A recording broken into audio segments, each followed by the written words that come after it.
¿Sabías que según las estadísticas del FBI, las mujeres están involucradas en solo el 7% de los homicidios de cualquier índole? Resulta muy particular que el género femenino sea el autor de semejantes actos, sobre todo cuando son en contra de niños o niñas. Además, que cuando están involucradas en este tipo de crímenes, en la mayoría de los casos hay un hombre detrás de todo. Sin embargo, existen sus excepciones que no dejan de sorprender a las autoridades, en esta ocasión en Estados Unidos, ya que fueron testigos de una desgarradora historia, la cual dio un giro completamente inesperado cuando dieron con el culpable, quien para nada cumplía con el perfil de un homicida. Era una mujer, madre, catequista y nieta de un pastor. Esta es la trágica historia de Sandra René Cantú, una niña de 8 años que solo quiso ir a jugar a casa de su mejor amiga, sin imaginar que en lugar de diversión encontraría la peor de sus pesadillas que puso fin a su vida.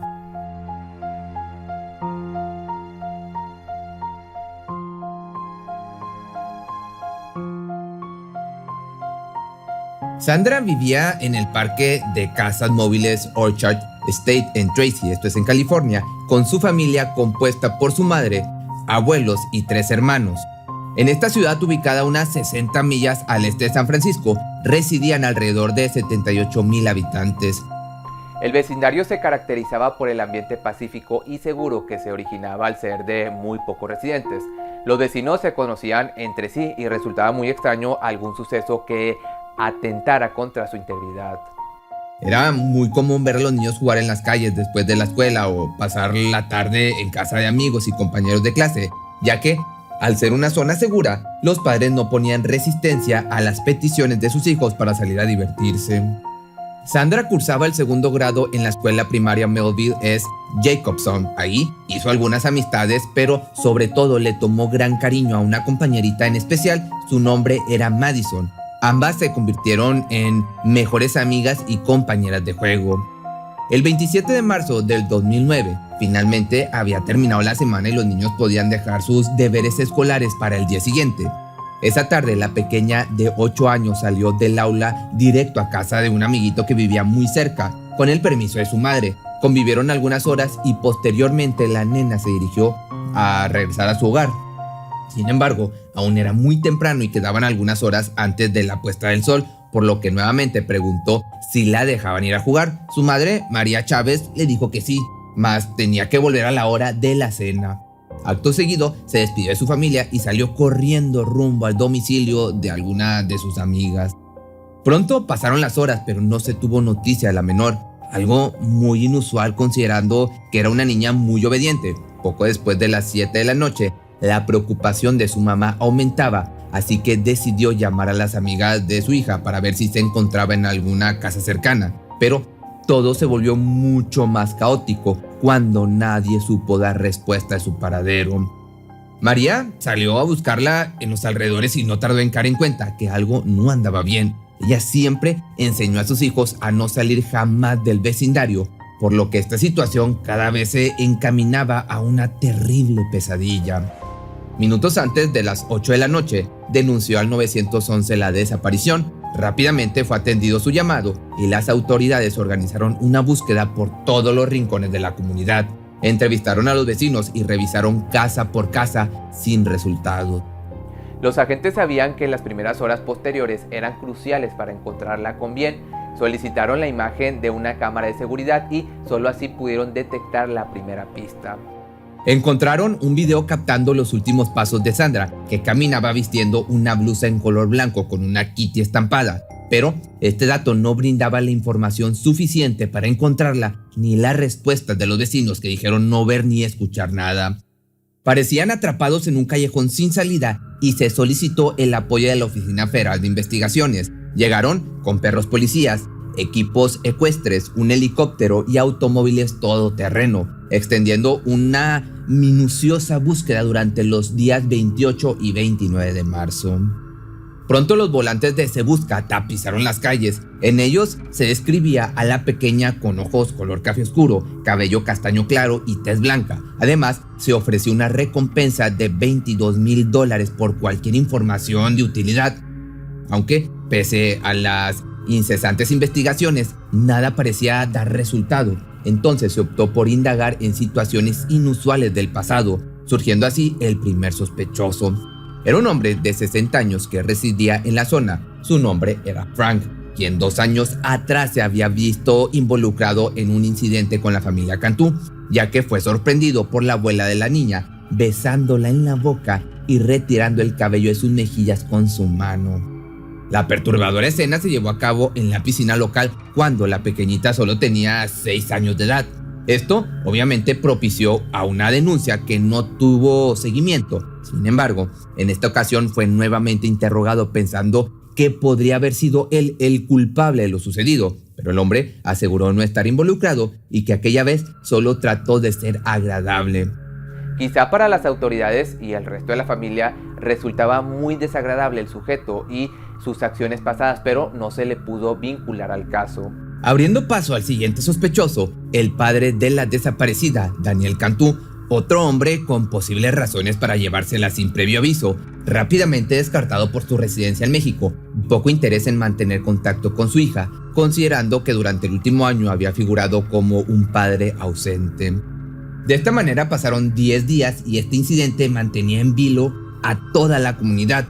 Las posibilidades de que alguien externo a la pequeña ciudad la hubiese secuestrado crecían considerablemente, hasta que el 6 de abril se hizo un desgarrador descubrimiento. Esa tarde, trabajadores agrícolas se encontraban realizando sus actividades drenando un estanque de riego ubicado a pocas millas del parque de casas móviles, cuando de pronto notaron una maleta abandonada que les llamó la atención. Los hombres no estaban preparados para lo que venía luego de abrirla. Era el cuerpo de una pequeñita, quien vestía la misma blusa en color blanco con una Kitty estampada. Las posibilidades de que fuera Sandra René Cantú resultaban casi del 100%. Pronto arribaron autoridades al lugar para trasladar el cuerpo y someterlo a los análisis correspondientes para determinar tanto su identidad como motivo de fallecimiento, y efectivamente era la pequeña perdida. Los resultados de la autopsia fueron sumamente dolorosos. Estos dictaron los terribles últimos minutos que vivió la niña, víctima de inhumanos actos salvajes y despiadados. Con tan solo 8 años de edad fue golpeada, abusada con un objeto extraño y le cortaron la respiración hasta su deceso. Además, los análisis destacaron la presencia de alprazolam en su sistema, un estupefaciente utilizado para tratar diferentes tipos de ansiedad. La conmoción de los habitantes no se hizo esperar y la tristeza de la familia traspasaba todos los límites. Quedaron devastados al saber el trágico desenlace. Los próximos días, vecinos y amigos dejaron flores, velas y osos de peluche a modo de homenaje a la nena fallecida. Mientras tanto, la policía no iba a descansar hasta encontrar al responsable. Hasta el momento el FBI tenía detectado un posible perfil al caso, tratándose presuntamente de un hombre blanco de entre 25 y 40 años con antecedentes penales por agresiones íntimas y asiduo a contenido de explotación de los más pequeñitos. Creyendo fielmente en que el agresor era del sexo masculino, se concentraron en interrogar a la mayor parte de los hombres residentes en las casas rodantes, pero pronto comenzarían a surgir respuestas dictando una historia totalmente diferente. La atención se situó en una persona que rompía completamente con las características del perfil que se estaba manejando, una mujer que resultó ser dueña de la maleta en la que se había encontrado el cuerpecito. Su nombre era Melissa Huckabee, nacida el 23 de febrero del 81 en el condado de Orange, esto en California. La joven de 28 años vivía con sus abuelos y su hija Madison a corta distancia de la casa de Sandra Cantú. Gracias a su formación religiosa, se desempeñaba como maestra catequista voluntaria en la escuela dominical de Biblia de la Iglesia Bautista, donde su abuelo, Clifford Lawless, era pastor. Su apariencia reflejaba una mujer amable y buena con los niños debido a su trabajo. Era buena madre y definitivamente no una persona a la que se pudieran imputar acciones tan atroces como las cometidas en contra de la ahora fallecida. No obstante, empezaron a surgir casualidades que, si anteriormente fueron pasadas por alto, ahora tomaban mucha más importancia. Justo el día de la desaparición, Melissa le escribió un extraño mensaje a María en un supuesto intento de ayudar o contribuir en algo para las averiguaciones. Este contenía las siguientes palabras: dígale a la policía que me robaron algo hoy alrededor de las 4 de la tarde. No sé si eso hace la diferencia o no. Por sí solo no tenía ningún significado, pero revisando los datos de la investigación, la policía identificó a esa misma mujer como quien, días después de la desaparición, había declarado otros hechos muy particulares. Según recordaron, esta se acercó a ellos en un estado descontrolado, llorando y algo agitada. Llevaba una nota en la mano que decía: Cantú encerrada en una maleta robada arrojada al agua en las calles de Vachette y Whitehall, pista que presuntamente encontró en el suelo de la calle. Para ese entonces, la mujer no resultaba sospechosa, puesto que los agentes la señalaron como alguien que quería llamar la atención. Fue interrogada varias veces, pero no se detectó alguna prueba que la vinculara con la niña, hasta hallada el cuerpo dentro de la maleta, justo el objeto que supuestamente le fue robado el mismo día del incidente. 2 días antes, Melissa había tenido un intento de quitarse la vida, y eso la colocaba aún más en la mira policial. Con los ojos sobre ella, las pistas no tardaron en salir a relucir, comenzando por el testimonio de un infante de la Marina estadounidense retirado y su esposa. Estos declararon haberla reconocido cuando salió en televisión. Era la misma mujer a la cual vieron junto a su camioneta muy cerca de su propiedad, precisamente entre Vachette y Whitehall. La ubicaron en ese lugar entre las 5 p.m. y las 6 de la tarde del 27 de marzo. En ese instante, Huckabee parecía algo distraída y apurada e interactuó con la pareja diciéndoles que necesitaba ir con urgencia al sanitario, quizá para desviar la atención, porque lo que realmente había hecho era desechar el cuerpo de la pequeña a la cual le había arrebatado la vida. En esa línea de investigación, los detectives prosiguieron con sus averiguaciones, revisando detenidamente las imágenes de las cámaras de seguridad que pudieron haber captado el trayecto de la víctima.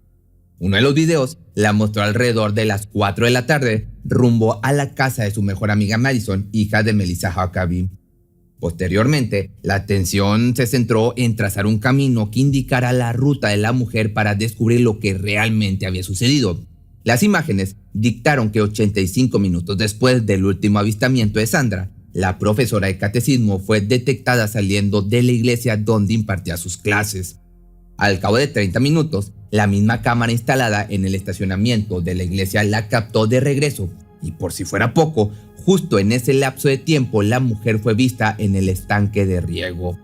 Acto seguido, el FBI se dio cita en la iglesia donde hicieron otro espantoso descubrimiento. Encontraron un rodillo de amasar en la cocina que, según datos oficiales, tenía manchas rojas y un mango doblado. Los análisis de ADN hechos luego del hallazgo dieron positivo a los correspondientes con Sandra Cantú. Para el 10 de abril del año 2009, Melissa Huckabee, maestra de catecismo, nieta de un pastor y madre de una niña, fue arrestada y acusada formalmente por haberle arrebatado la vida a esta menor de 8 años. Un suceso en el que cometió secuestro, abuso íntimo y sedantes. Utilizó sedantes en contra de la voluntad de esta pequeñita. Poco a poco se fue descubriendo su pasado, y esta era mucho más oscura de lo que parecía superficialmente. Entre sus secretos, se supo que fue una persona de interés en el caso de un incendio provocado, mas nunca la pudieron ligar con los hechos. Además, sobresalió que tenía antecedentes de salud mental, entre los que destacó el trastorno límite de la personalidad, el trastorno bipolar y la esquizofrenia. Su familia y expareja no podían creer las acusaciones en su contra, pues a pesar de sus altibajos emocionales, nunca mostró señales de ser una persona violenta. De igual forma, durante el juicio se vivió una de las escenas más dolorosas para los seres queridos de la víctima. Estaban frente a la persona culpable de semejante sufrimiento, quien al parecer en el pasado se involucró en otro extraño suceso, ya que a lo largo del juicio salió a relucir cómo ella misma había ido a entregar a una niña reportada como desaparecida solo unas horas antes. Hizo creer a la familia que ella la había encontrado, mas el comportamiento de la menor posterior a su hallazgo fue bastante extraño. Se tambaleaba y parecía algo mareada, de modo que la llevaron al hospital, donde después de algunas pruebas salió un tipo de sedante en su sistema. Principalmente culparon a Melissa pensando que había abusado de la niña, pero tras los exámenes correspondientes no se mostró evidencia de esto. Dicho caso también fue involucrado durante el juicio sumando crímenes en el historial de la ex catequista, como ya te platicaba, y tuvo que pasar un año para que en una audiencia finalmente se declarara culpable del fallecimiento de Sandra. Esto con tal de que las otras acusaciones se eliminaran, según el trato que hizo, todo con el propósito de evitar la pena de muerte. Pero nada la pudo salvar de ser condenada a cadena perpetua sin posibilidad de libertad condicional. Hasta el momento, nadie ha podido encontrar una razón para semejante crimen, ni siquiera la imputada, quien asegura lo siguiente: todavía no puedo entender por qué hice lo que hice. Esta es una pregunta con la que lucharé por el resto de mi vida. Tal vez la respuesta se resuma a que existe gente con malas intenciones sin motivo alguno. Si te gustó este video, no olvides seguirme en mis dos canales, el de inglés que te va a estar apareciendo aquí. Ese subo video los martes a las 8 de la noche, hora de la Ciudad de México, y el que tengo en colaboración con Tess, ahí subo los lunes y los viernes a las 8 también, hora de la Ciudad de México.